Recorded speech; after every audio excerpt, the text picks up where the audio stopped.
Now, I'll start with the market overview, as I said, the first part.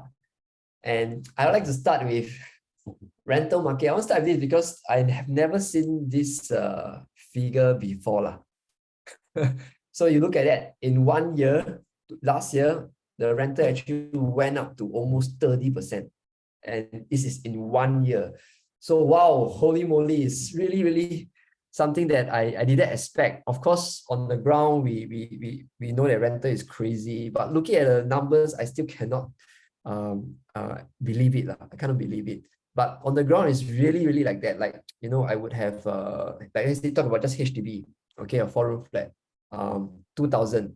And then when it comes to renewal, we will look at the transaction and we were like, wow, it's 4,000 that area, like double the rental. So these are the things that is really happening in the market. And yeah, I do expect the numbers to be high, but I still cannot believe it's this number.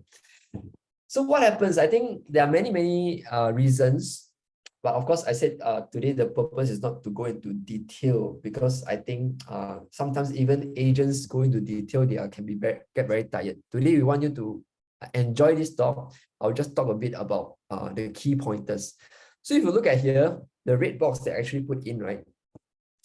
It says, like, let's say employment pass, minimum monthly salary before, right, is probably about 4,500.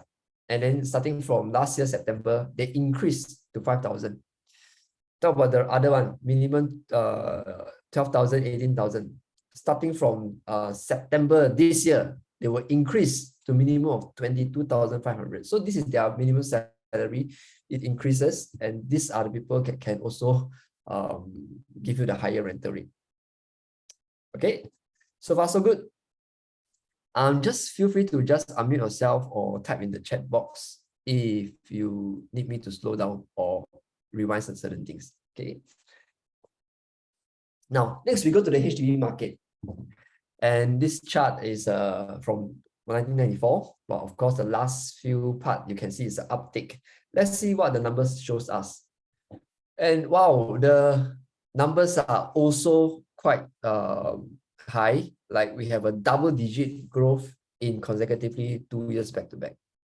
So I'm not sure how many of you are aware, but we had probably about, in the last 6 months, we probably have about 2 rounds of government policy changes that is really telling me, like, as a real estate agent, that government is not very comfortable with high prices HDB. And that's why the policies that are coming in is to really control the price, which is really a good thing, because HDB wants to make the housing affordable for the next generation. And for them coming in to regulate is really healthy for the market. So these are the telltale signs. Double-digit growth is something that government will want to come in and do something. Okay, so I think this is not a new news. We have done a few rounds of cooling measures updates, and you have updated about it. But I just want to share with you this very interesting thing, that this is March 10th. Okay, so it's about probably less than 2 weeks back. It says ending 31-month rally. So it has been going up and up and up for 31 months, and then we have this ending. Now, just by 1 month, like, can we be conclusive or not? Can we be like, okay, that means ending already? Can we conclude this or not? I don't think we can do so. But this kind of thing happens, it's not a surprise. We already know this will happen. Why? Because last year, September, they had this wait out period. Okay, they have this thing that it says that except for seniors who are over 55, right, looking to right size to 4-room, right, except this group, right, okay, all have to wait for 15 months. If let's say you sell your private and then you buy HDB. Okay, so if you sell your HDB, buy private, doesn't matter. But if you sell private, buy HDB, you need to wait for 15 months, except if you are 55 years above and you're looking for 4-room. If you are 55 years above and you're looking for 5-room or EA, then the 15 months wait out still applies. So HDB demand is affected because why? Previously, this group of most people would probably don't want to rent because the rental is so high now. Then to them, okay, they will just maybe buy a 4-room. But if let's say they are the less than 55 years old, then they can't even buy.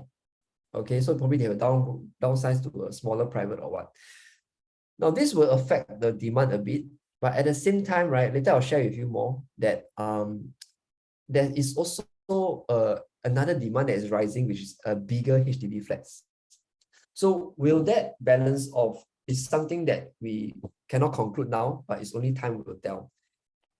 Okay, now let's look at the private. Private also going very well, and as you can see, also high figures in the past 2 years. Okay, last year we got 8.6% growth, and these are something that I feel that if you look at since 2017, it has been constantly growing. Okay, so the last 2 years coming out from COVID, we have these numbers is, I would say, pretty what's the word? Splendid, fantastic. You know, those who are in the market, looking at this is like a fireworks lah. If you're already in the market and you are seeing this kind of news and this kind of prices going on, you are just sitting back, relaxed, and being very happy about what's going on. Now let's talk about why this will happen. Of course, I think the main reason is that income can support. Like over here it says, you know, pay increments exceed the inflation rate. So inflation is there, but Singaporeans are pretty comfortable because we have also income increase. Okay, we talk about income growth and so on. And I'm just being curious, so I go to SingStat and find this. Okay, so this is actually I only input the 3rd, 5th, and 7th and 8th decile, okay, of the income earners. So what it means here that about, let's say the whole Singapore population, and you divide them into 10 parts, okay, on the income. So the 8th part or the 8th decile will be earning 6,009 in 20 years back to 2000. Okay, 20 years later, okay, they will grow, and you can see they grow in like 133% to from 100% to 133%. So the income actually increased in the past 20 years. So how does property fare? Okay, let's go to property. So this chart is a property index, private property index, exclude landed. So 20 years ago, it started with let's say 98, you know, index, and 20 years later, we are about 84%. Now, I'm not trying to say that it doesn't work this way. I'm not trying to say that because income increased 130%, property price would increase 130%. No, it doesn't work this way. I'm not trying to mislead you. I'm just trying to say that the point here I'm trying to make is that there is a reason why property price increase, and there's probably some room to grow. Okay, but of course, like what Amy was saying, it may not be that straightforward moving ahead. Okay, so in short, it is justifiable. The property price increase is justifiable. Okay, now I'll give you an idea of how what actually makes the property price grow so vibrantly. I would think that we have to really thank this group of people. It's called the HDB MOP upgrader. HDB, they sell and then they upgrade. So like for example, a 5-room Bukit Batok, 800,000.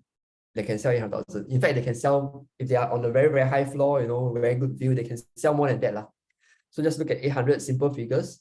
Probably they still got outstanding loan about 300,000. Their CPF use plus accrued interest inside the house is about 200,000, let's say. Okay. And then if they sell, they will get the proceeds back of 300,000. Now, what happens is after they sell, they need to buy, right? So these are the figures that they are actually managing. They take back 300,000. Their CPF accrued interest will come back to them, to their CPF. And then plus they got CPF OA that is actually accumulating.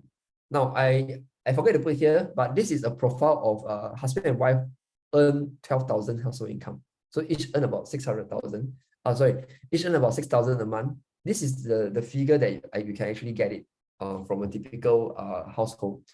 So after selling their 800,000 Bukit Batok, right?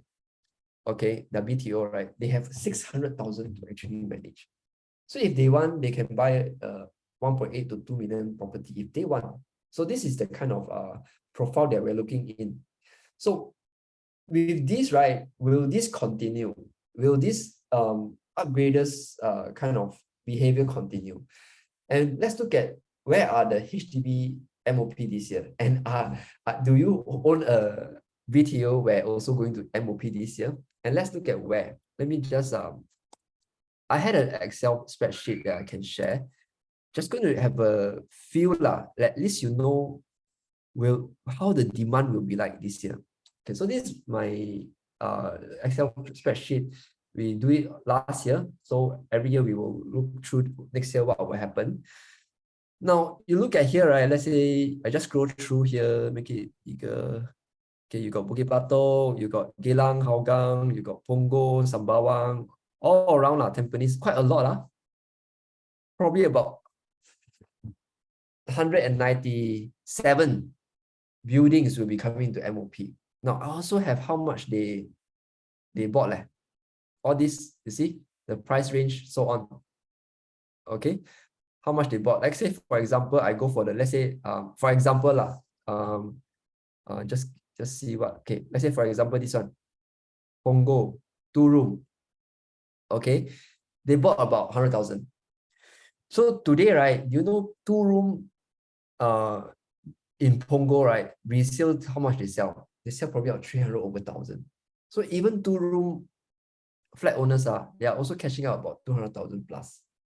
So these are the amount that they will want to probably put back into the market after they sell. Okay, so this here will graphically give you whether the demand of this year will still be there or not. Just have a sense.